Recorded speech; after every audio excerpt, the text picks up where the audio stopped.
Hey everyone, today in this video I'm going to walk you through setting up the Eureka J15 Ultra. This product is linked in the video description, so be sure to check it out there. We have the Eureka app downloaded and I've signed into my account.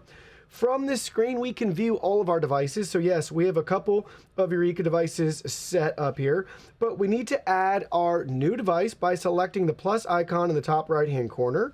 And we have add a device, so we can add it manually or we can scan a QR code.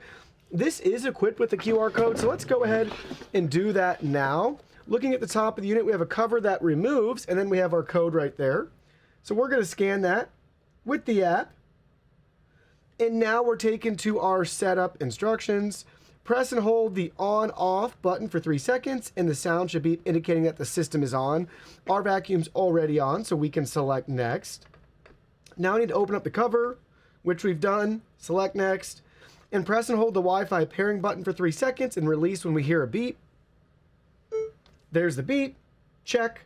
Waiting for internet Next. connection. Please follow the instructions on your phone. We have a voice prompt letting us know it's waiting for internet connection. Follow the instructions on your phone. So you'll be at this screen where we need to connect to a 2.4 gigahertz Wi-Fi network. So make sure you're connected to your local Wi-Fi network and it's 2.4 gigahertz.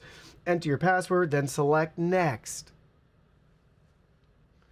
Now it's working on connecting to the vacuum. It'll follow a couple of the tasks down below, and we'll see that check mark, Please wait. and we'll get voice prompts as it progresses. Network connection successfully. So that was super quick.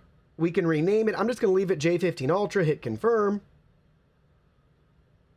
And there we go. The device has been set up. Simple, straightforward. That didn't even take 60 seconds to be able to set it up. Now we're going to select enter and we'll see if there's any sort of updates. Okay, plug and download. And now we're on the main screen where we can create a new map. We have our privacy policy that we can select agree.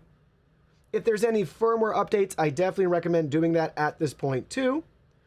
But we can create our new map and use our device. Simple and straightforward. Select create a map, let it go map, then you can customize the map, and then you can start cleaning.